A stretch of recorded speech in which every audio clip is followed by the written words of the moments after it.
Bienvenidos, hoy estaremos hablando o comentando sobre cuáles son los diferentes tipos de servidores o, según el rol, la funcionalidad que los servidores de Windows Server pueden llegar a tener. Empecemos hablando sobre el rol, uno de los roles más importantes, que es cuando un servidor se convierte en un controlador de dominio. Cuando tú instalas Windows Server, ese servidor recién instalado pues queda a secas, ¿verdad? Como un servidor. Ese servidor se le conoce como un Stand-Alone Server. Stand, creo que se escribe así, ¿verdad? Stand-Alone Server, que es aquel servidor que solo posee el muy sistema operativo. Si tú gustas, pues puedes proceder a compartir carpetas, meterlo en dominio, etcétera, pero es un servidor que no tiene ninguna función especial. Sin embargo, cuando tú deseas implementar Active Directory y tú agregas, le sumas el rol de controlador de dominio,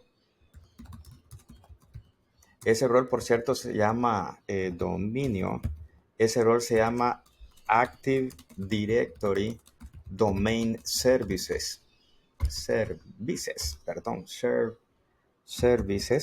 Ese rol, cuando tú le agregas ese rol a ese servidor, vamos a colocarlo aquí así, vamos a poner esto aquí abajito. Cuando tú agregas ese rol al servidor, y aquí viene algo sumamente importante porque esto viene desde hace muchos años atrás, cuando estábamos hablando de Windows 2003, cuando Active Directory nace. Bueno, es más, no se llamaba Active Directory, antes en aquel entonces se llamaba dominio.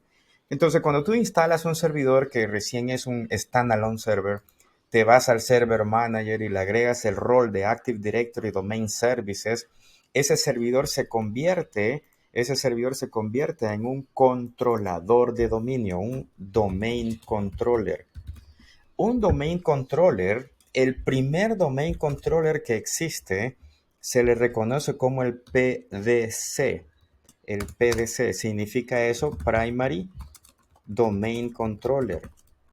Por efecto de recomendación, se necesitan dos controladores de dominio, pero vuelvo al significado inicial. Cuando tú agregas ese rol, ese servidor se reinicia, se instala automáticamente el servicio de DNS que va junto con el nombre de dominio según lo has configurado, etcétera, y ese servidor se convierte en un controlador de dominio. Entonces, los controladores de dominio, vamos a colocar aquí el icono representativo de un domain controller, de un Active Directory, que no es más que un triangulito, ahí lo van a ver en otros videos que están por ahí. Vamos a colocarlo aquí y pasemos esto para atrás. Un domain controller, vamos a dejarlo aquí abajo y vamos a copiar este icono acá sin tanta descripción para que sea un domain controller y pongamos aquí abajito este. Cuando tú colocas el rol, ¿verdad? Ese servidor se convierte en un domain controller. Como es el primero, él tiene un rol o un servicio de operación principal del dominio que se llama PDC, Primary Domain Controller.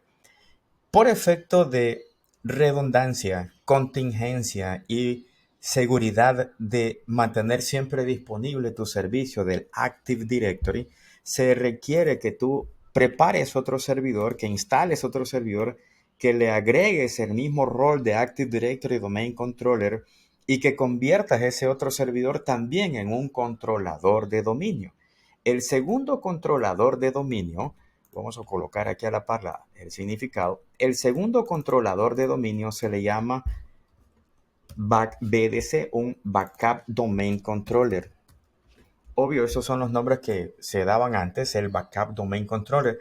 ¿Y qué hace ese segundo controlador de dominio? Bueno, lo que ocurre entre ellos dos es que existe un proceso de replicación o sincronización del directorio activo, lo cual quiere decir de que cuando tú instalas un controlador de dominio, el rol de la base de datos del directorio, los usuarios, grupos, políticas de seguridad, automáticamente son sincronizados con un segundo controlador de dominio. Es importante también identificar que Active Directory posee un montón de funcionalidades específicas, ¿verdad? Que son algo que se llama los roles de operación del dominio. en donde ahí tenemos elementos como por ejemplo el PDC Emulator, que hace referencia al Primary Domain Controller, el Read Infrastructure,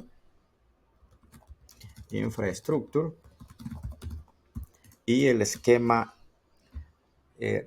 Master. También está el rol de Global Catalog. Y está el rol, hay uno más por aquí, está el esquema Master.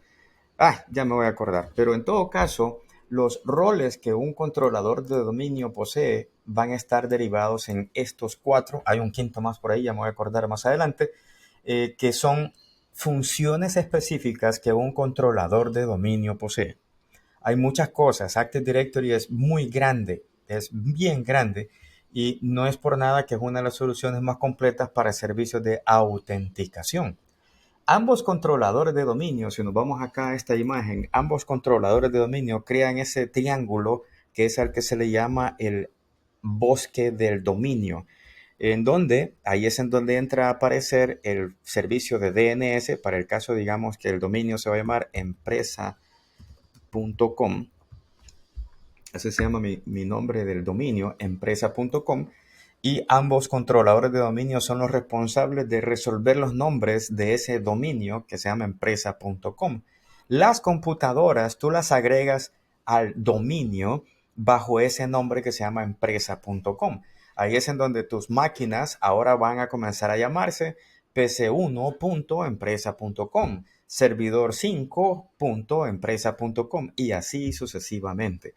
Cuando la situación de un Active Directory comienza a crecer, entiéndase, vamos a agregar un segundo Active Directory y entre estos controladores de dominio vamos a hacer una relación de confianza, es decir, también vamos a colocar otro controlador de dominio en ese otro dominio y, perdón, aquí esto era para abajo, en ese otro dominio y mi subdominio, porque es el que está aquí abajito, se va a llamar sucursal.empresa.com.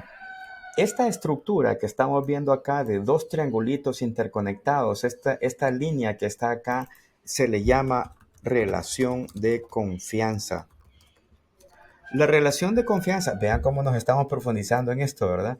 La relación de confianza es cuando, si la flecha solo apunta hacia abajo, los usuarios, los recursos que tenemos en el dominio principal confían, porque la flecha apunta hacia abajo, confían en los usuarios aplicativos que se encuentran en este subdominio. Este es el dominio principal. Este es el dominio principal y aquí tenemos el subdominio. A todas estas cosas coloquemos aquí esto para que lo podamos identificar mejor. A esta unión del subdominio, no sé qué, y el subdominio, a eso se le llama bosque del dominio. Es importante conocer todos estos conceptos porque cuando entramos en un escenario de implementar Active Directory, son conceptos que naturalmente van a ir apareciendo y es necesario que tú sepas de qué estamos hablando. Volviendo al tema de la relación de confianza, si la flecha apunta hacia abajo o si la relación de confianza solo se hace en un solo sentido, de aquí confío en el de abajo, yo estoy permitiendo que los usuarios de aquí abajo puedan acceder a recursos de los que se encuentran en el dominio principal.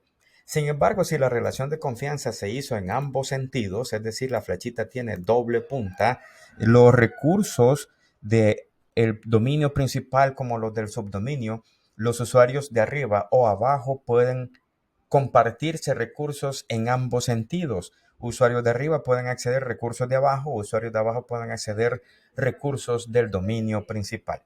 Esos son elementos muy importantes y es, digamos, aspectos básicos de cómo funciona una estructura de un controlador de dominio. Nuevamente, es importante que tú identifiques que este es el primer rol, ¿verdad? Digamos el primer rol por el nivel de importancia que puede llegar a tener un servidor Windows al cual se le agregue el rol de Active Directory Domain Services. Fuera de esto, Fuera de esto, Walter, solo aquí es un gran rollo, es correcto, ¿verdad? Sí, es un montón de cosas ahí interesantes. Fuera de eso, tenemos otro tipo de servidores que en dependencia de los roles que tú implementes,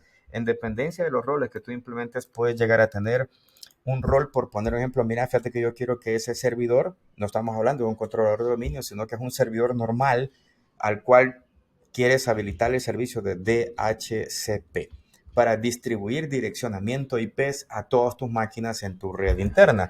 ¿Es viable hacer eso? Sí, completamente. Otra, mira, fíjate que yo quiero poner un servidor web. Bueno, implementa o instala el servicio de IIS, Internet Information Services. Fíjate que yo quisiera que ese servidor de Windows me sirva para mandar hacia todas mis máquinas de mis usuarios las actualizaciones de Windows y actualizaciones de los productos Microsoft. Como ustedes saben, eso por lo general se descarga de Internet. No, mira, yo no quiero que todas las máquinas vayan a Internet a descargar los parches o actualizaciones. Voy a instalar un rol en ese servidor que se llama WSUS. WSUS viene del significado Windows Server Update Server.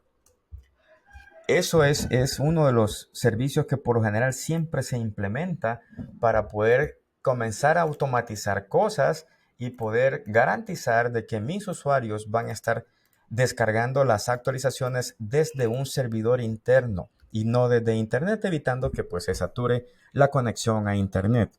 Otro servicio, por poner un ejemplo, mira, fíjate que yo quisiera implementar máquinas de una manera más automática, porque a cada rato estoy preparando equipos. Ustedes perfectamente podrían implementar Windows Deployment Services, que es otro servicio que se puede implementar, instalar, configurar para hacer el proceso de instalación y configuración de otras máquinas a través de un proceso de desplegar imágenes, que las máquinas a través de las redes se comiencen a implementar un sistema operativo o aplicaciones inclusive. Entonces hay una gran cantidad de roles y servicios y en dependencia de esos roles y servicios, así pudiera ser necesario licenciamiento adicional. Cuando hablemos de licenciamiento, más adelante vamos a estar identificando aspectos importantes en qué momento sí necesitarás licenciamiento adicional o no de el sistema operativo o de lo que serían las licencias de acceso de usuarios llamadas las licencias CALs. Bueno, este es un overview de los aspectos importantes que hay que tomar en consideración cuando estás instalando o configurando servidores con Windows Server. Acá tienes un overview de cuáles son los diferentes roles según el tipo de implementación que tú vas a estar realizando, ya sea para controladores de dominio o para servidores con roles o funciones específicas. Nos vemos en el siguiente tema.